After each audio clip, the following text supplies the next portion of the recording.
Hey, podcast fans, Spotify is making it easy for you to stream this podcast and many others like it on your mobile device, desktop app, and smart speaker. Open the app on your mobile device or desktop, click on the browser channel, then click on the podcast section. You'll be able to stay thoroughly entertained during your commute to work, your drive home, and your downtime, thanks to Spotify. We're also sponsored today by Stax Records recording artist Nathaniel Rateliff and the Night Sweats. Their highly anticipated new album, Tearing at the Seams, featuring their big single, You Worry Me, is out now. For tour dates and more information, go check out NathanielRateliff.com. That's Nathaniel, RATELIFF.com. And listen to the full album on Apple Music today.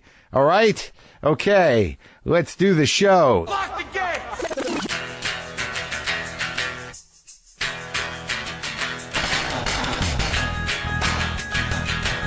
All right, let's do this. How are you, what the fuckers, what the fuck buddies, what the fucksters? What's happening? I'm Marc Maron. This is my podcast, WTF. Welcome to it. Closing in on the 900th episode. Closing in on the evacuation of the garage. I don't know if that's the right word. Closing in on the transition. That's it. The transition to the new garage. To the garage with a bathroom. Yeah, but it's a slow go. It's a slow burn. It's a slow process because I have the time. I've given myself the time. I moved my entire house to the new house, a few boxes at a time. Just not freaking out, going through stuff. The big stuff I got some help with, but I unloaded a lot of the big stuff. But if you can do it that way, which I guess most people can't, it's really the way to do it. Just take a couple of months and just chip away. And that's sort of what's happening here in the garage. I'm just starting to box some stuff up. I'm doing some recording while I do it. And I'm having emotional reactions to everything that I put in the boxes. Some stuff is going. Some stuff is out. But it's been exciting. It's been exciting doing all the work on the house that I should have done while I was living in it for my own happiness, for whoever gets it. Right? Unless at the last minute I'm like, I can't do it. Today is Monday, and today on the show is Ted Danson is here. Ted Danson, who honestly, my first real recollection of Ted Danson, right now he's in that NBC show called The Good Place, and they just finished up their second season. You can watch episodes on demand and catch up with season 1 on Netflix if you like. But my first recollection of Ted Danson was in the movie Body Heat, Larry Kasdan's film noir with William Hurt and Richard Crenna. And Ted Danson plays the fucking dancing DA. And, I remember seeing him in that movie just thinking, like, who is that guy? And I love William Hurt, and Danson, just was right. Just kind of held his own, man. And then later, obviously, he went on to Cheers and everything else. But he was a great film actor. In that movie, he was tremendous. And I'm going to talk to him about that. I want to welcome aboard a new sponsor today. It's Babbel, the #1 selling language learning app in the world. With 14 different languages available, including Spanish, French, and German, Babbel's lessons are designed to get you speaking confidently in your new language and actually remembering what you learn. I did not do that when I was in high school. Learn through interactive dialogue, speech recognition, and fun trainers and quizzes. You'll be prepared for all kinds of practical situations like chatting with new friends, ordering food, asking for directions, and more. Babbel's 10 to 15-minute bite-sized lessons are available as an app or online, so you can learn anywhere, anytime. Hey, look at this. They've got Norwegian and Dutch. I should do some lessons before my tour. You can get 50% off your first 3 months with code WTF when you go to Babbel. That's BABBEL.com/WTF. Babbel, BABBEL.com/WTF. Offer code WTF for 50% off your first 3 months. Oh yeah, I wanted to read this email because I found this to be provocative to me because the guy is right. The guy is right. High school theater subject line. Hey, Mark. M-A-R-K. It's fine. It's fine. I'm a retired high school drama teacher, and I have to say that as I catch up on the podcast, something that you have been saying is really bothering me. You have been verbally cringing with a number of guests about performing in high school plays. I think that memory and photos and even videos do not begin to capture the experience of either the performers or the audience of a good production. The actual theater experience involves imaginative work from the audience, voluntarily suspending disbelief and participating in the event. The physical factors, crap beards, dodgy costumes, sets, etc., that make the pictures of productions look so bad are precisely the things we ignore when caught up in theater when it is working. So don't put down your work as a student actor. It might have been good after all. It might have been my best work, buddy. But he says, or I'm full of shit and my work life was self-delusion and sadness. Thanks for reading this, Greg. I think that Greg makes a good point, and I'm glad it turned around there at the end because I thought he said I was condescending to high school productions. Maybe I have been a little bit, but having been in one or two, and those memories of that, like what were we getting away with? Well, really the objective is to tell the story and enable the audience of whatever age or whatever their judgment is to engage in the story. I think a lot of times when you're in high school productions, the parents are like, "Oh, look they're so cute." But I do not think it is impossible or in any way a long shot that high school productions can be tremendous. It's about getting into those characters and getting that story out there. I've been thinking a lot about actors lately. I've been thinking a lot about the profession itself. I've been thinking about the natural, if somebody has a natural capacity to engage their vulnerability and their humanity within a character, that's the gift. That's the gift. Whatever the character is, it's really what's important is being present, being vulnerable, and being, sort of human in those roles, not stiff in any way. I'm going to talk to David Mamet later this week a little bit about that and about some other stuff. But nonetheless, these are the things that's kicking around my brain, folks. This is it. There's always a lot going on in my mind, and there is a bit going on around here in terms of transitions and repairs and moving and grief in the sense of moving on. But I'm okay. I ate 3 candy bars last night. That's a red flag. Someone keeps bringing boxes of candy bars to the Comedy Store and putting them in the back for everybody. And, if I'm running around, I did 4 sets the other night in the building. Why not slam a Snickers? Why not slam a Butterfinger, even if that wasn't your candy bar? I didn't even have a candy bar. My mom made me so afraid of chocolate and sugar, there was no fucking way I was going to eat a candy bar. Then I had a Rice Krispies treat. My neighbor, when I was growing up, Gary, his dad had vending machines, so there was candy bars in his garage. Do you remember a candy bar? Am I making it up? I think it was called 7-Up. It had nothing to do with the soda, but it had 7 sections. And each section was a different type of candy bar, like different type of filling. Is that right? Was it called 7 something? Am I making this up? Let me know.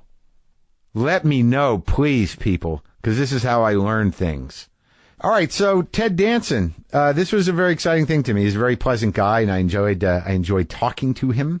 His NBC show, The Good Place, wrapped up its 2nd season. You can catch up with the episodes of the 1st season. They're on Netflix. And also, I wanted to remind you once again that you can listen to this show and other podcasts on Spotify. And now it's easier than ever. Just open the app on your mobile device or desktop, click on Browse, and then click on the podcast section. It works on your computer, your phone, your smart speaker system, whatever you want to use. So stay connected to your favorite podcasts and never miss an episode using Spotify.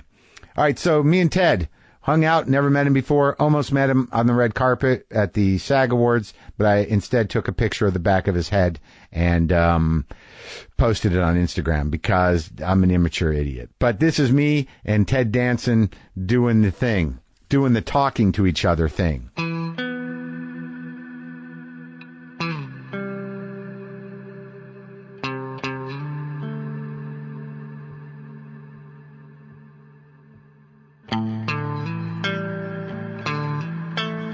Oh, that was Siri? Do you engage Siri? I'll do wake-up calls with Siri. Oh, yeah? Yeah, I'll say, wake me in a half hour. Oh, does that work? Nap, yeah. And it really does. You can just do that? Yeah. See, there's so many things I don't know about anything, about my phone. And there's no way... You're not addicted then? No, I can't stop looking at the news and hurting myself. But I mean, I'm addicted in the sense that I need to update constantly on what's happening in the world. But in terms of actually using it as something, as a tool, you never know that stuff until you just told me. I wouldn't have thought to do it, but why not do it? As opposed to set the clock with my fingers. Until someone teaches you anything, you don't know how to use anything. There's no manual for this shit. And these things are so much smarter than us, all of them, that you don't know until someone goes, oh, you can just do that one thing. And you're like, oh, I was doing 9 things. I didn't know. I was always that way. If a model airplane or something, if you had to read the instructions, then I was out. Yeah. Well, yeah, sure. Yeah, I mean, I feel that way too. IKEA furniture is a big challenge. Yes. Going to IKEA is a big challenge. Exhausting, dude. Exhausting. Home Depot, terrible. Terrible. Do you do that still, or have you got people? I actually, I love going shopping. I have tons of people, but I love going shopping. I love going to the supermarket. Yeah, me love too. Going supermarket. to a hardware store. Hardware store is good. The best. Yeah, hardware store, supermarket's fine. Home Depot, it's a whole other animal. Yeah. It's not, you can't find anything. If you're there for a small item, it's a terrible experience. And you realize just how much you don't know about construction and how things are made. Yeah. So Santa Monica is where you drove from? Yes. Rustic Canyon. Oh, yeah? Do you know that area? I don't. God, it's below Will Rogers Park, below the Palisades, and it's I don't go out rivers there. down there. And Yeah? they have redwoods. We have trees all over the place. Is it new? Do you just got it? You just moved there? Or you've been there a while? No, we've been there 2 or 3 years now. And it's just a complete wilderness? Feels that way. You don't feel like you're in L.A. You feel like you're in Northern California. Oh, that's great. Like Big LA Sur? style. Yeah, L.A. style, Big Sur. And why do I guess you got to stay here for business? But how long have you been out here? You've been out here. Kids. We have kids. How many kids and grandkids? You have grandkids now? Yeah. That's what keeps you here. And work. Right. Yeah. Do you have another place in another state? Yeah. Where's that? Back east, Martha's Vineyard. Oh, so you go there too? Yeah. Martha's Vineyard. That's nice. We got married there. You and Mary? Me and my wife, Mary Steenburgen. The actress. The actress. I saw you at the SAG Awards. I didn't introduce myself. I was literally right behind you on the line, and it was the first photo I took and Instagrammed was the back of your head. And I bet you didn't have to put my name. I get recognized in airports walking away from people. I thought that was what was great about it, is that it was clearly, there's no mistaking the back of your head. I literally will walk by and it's people in an airport and they'll go, "Is that?" Then they'll walk past me and I realize they're looking at my bald spot. They go, "Yeah, that's him." It's not the bald spot; it's the shape of your head. And you're also 9 feet tall. I mean, they're not going like, that's the bald Ted Danson. They're saying that head is a signature head. But why only from behind? Well, you have a certain hairstyle. Spot. I don't think so, because you've spent your life trying to avoid people seeing that, right? By being tall. Right, but so they don't know. But that's what people, when I posted it, they're like, Ted's going to be mad at you because of the bald spot. I'm like, no, he's not. It's about his head. That's my signature. You're keeping it up front. So the rest of it is the world's problem. How many kids do you have?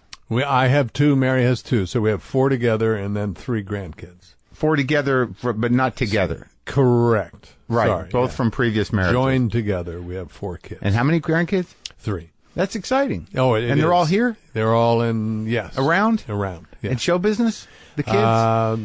I'm trying to figure out in my sleepy state. Forgive me. I got up at 3 this morning for some crazy Do you reason. want that? Here's water there for you. Yeah, I would have offered you coffee, but I don't have the capacity anymore. There's nothing in my house. No, this is 3 in the morning you woke up? That's me swallowing. That was very good. Well done. A lot of craft. I did. I made coffee, so I'm, You didn't try to, coffee's wearing off. You didn't try to go back to sleep? No. No, What is- once I'm up, I'm up. Really? Yeah, it's nasty. I wake up earlier now too. It drives me nuts. Yeah. But not 3's rough because it's still 3 dark. was crazy. And for no reason. You're just up. Yeah. Yeah. But what was the question? So show business, kids in show business. Yeah, and I was trying to figure out how much they're not crazy about it when I talk about them that much. But no, but let me go. We have, like Charlie McDowell is a director. Oh yeah, I saw him at a party. I did not introduce myself. You don't introduce yourself to many people, do you? No, I do. In my family, I do. I don't know what to say all the time. Do you know what I mean? Like sometimes. Oh, that's my life. Yeah. Yeah. Because I didn't know we were going to talk when I saw you at the thing the other day.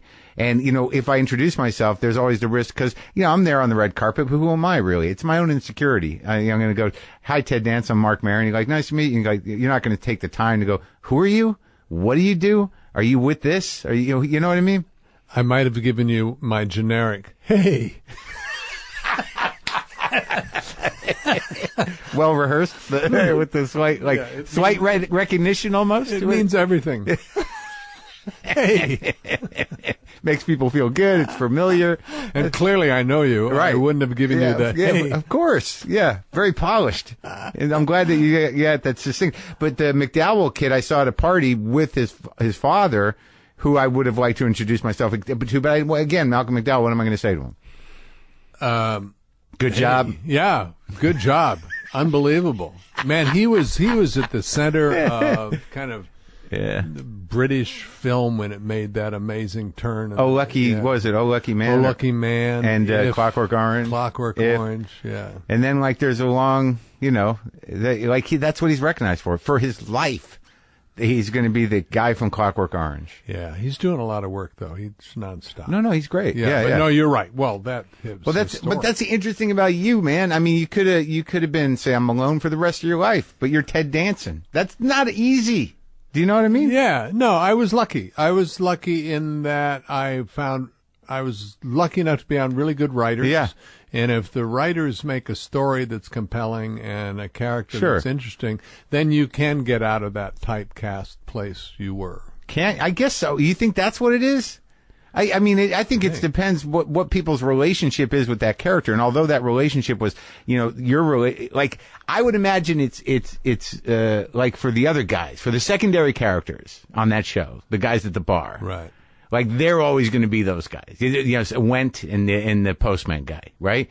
Right, John. Yeah. You're never going to disconnect them. But for some reason, though you were the center of that thing, you've become Ted Danson. Well, a little bit because my job as an actor was to let the audience in. I wasn't supposed to be. You were the portal? Yeah, I was the portal and not the crazy zany.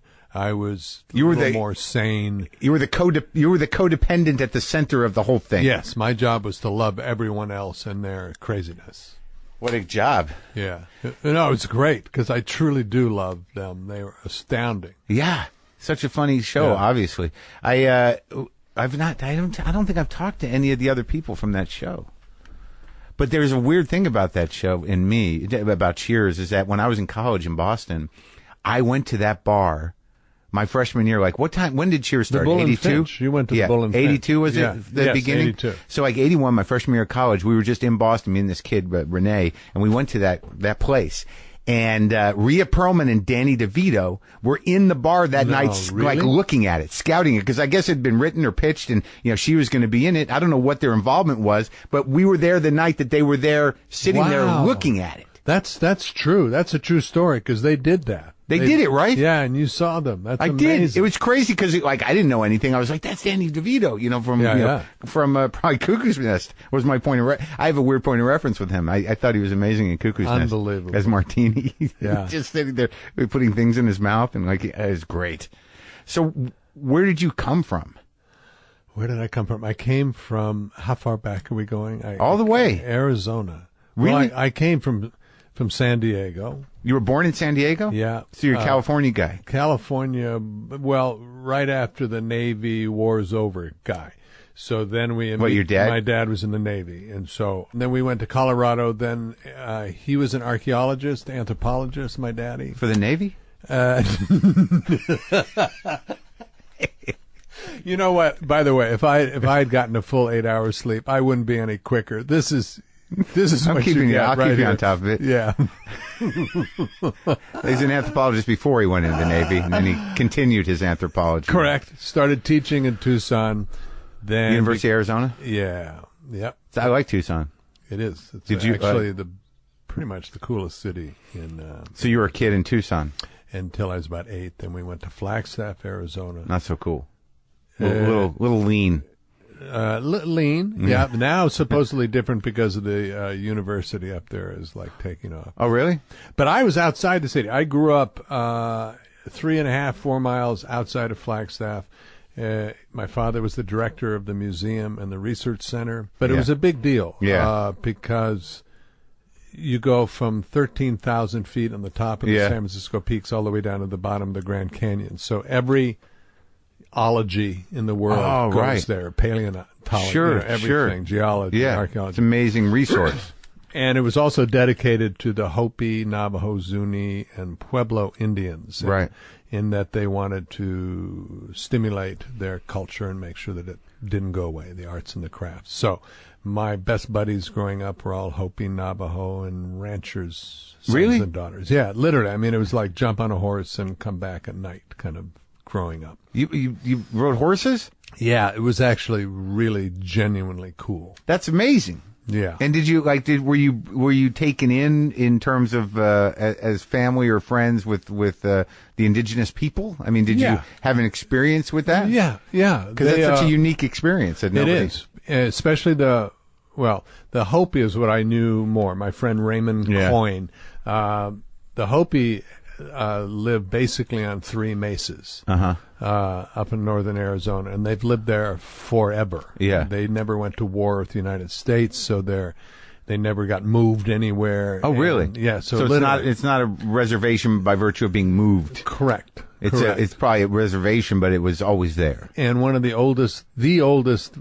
inhabited village in the country is in Walpi, is in the Hopi mesas. And you've been up there? Yeah, and so I would go. If you could read a book about the Hopi and probably know more than I do, but my best friends and I played in and out of the plazas where the Kachinas would dance, and it was really amazing. It is amazing to have a little bit. I grew up in northern New Mexico. I grew up in Albuquerque. Oh, there you go. Well, I have that. I didn't have friends that were lived on the reservation or were Indians, you had the Pueblos. Yeah, but the culture was there. Yeah. Like you go to the state fair, you go to Indian Village, you eat the fried bread, you see the dance. Yeah. But I think that's a very limited experience. I can't really call myself as I've had some experience with the indigenous people of the United States. I went to the state fair and ate the bread. And the Spanish. Yes. That's a very... Yeah. Albuquerque's, I don't know, I shouldn't call it tough, but it is a little rough now. It has been. I don't know why. Do you shoot there ever? I visited Mary, who shot there. I've never shot there.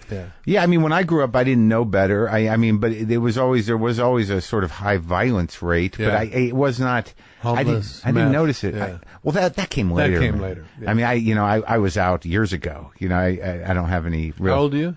54. My dad's there. He's still in New Mexico, but he seems to. I don't know. He's managing to somehow be off the grid and still in it. I don't.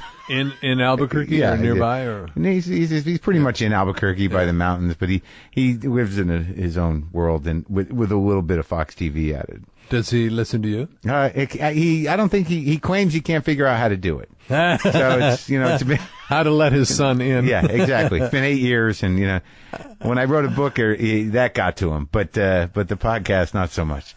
Yeah, you live with it. If you got a dad that's weird, it's just the way it is. But your dad wasn't. It sounds like. No, it sounds like he was a decent guy with a noble purpose. He was a good guy. Yeah. He was a good guy. He loved people. He loved being around people. He was. Did he go? He was thoroughly embarraing. He was the guy who would tell his joke just a little bit louder in the restaurant. Yeah. Hoping that the table next door would get in on it. Oh, and they would. Yeah. Good jokes. It didn't matter. They were just horribly embarrassing. Oh, so he liked bringing people in. Yes, he would. If he didn't get 2 or 3 other tables enjoying his joke. Yeah, that's good. Yeah. So he was a real center of attention guy. He was. But did he go on digs and stuff? Did you go on digs? Yes, I did. That was very cool. Like in Tucson, there'd be the archaeological summer camp for the students up in the White Mountains, Apache Reservation, near Globe. And, I'd be 4 or 5 years old, and they'd let the little kids play in the trash heaps, the ancient trash heaps. Oh, yeah. It's where, they'd throw the pieces pots. of ceramics, 600 years ago, they'd throw the broken pots away. Right. And as soon as you found anything, though, if you found a bone. Yeah. Or a piece of turquoise. Get out of the way, kids. You were out. Let the pros in with the brooms and the dusters. Yeah. But you find little shards of pottery and stuff? Pottery, yeah. I was it's so exciting, good right? that I could spot, on horseback, I could spot turquoise beads riding without getting off. God, your eyes were that good, huh? Yeah. And you knew where to look. Yeah. You know, anthills. You'd look at because they do anthills. the digging? Yeah, they do the digging for you, and then you spot these little... Oh, that's a good trick for people that are into that. Yeah. The anthills. If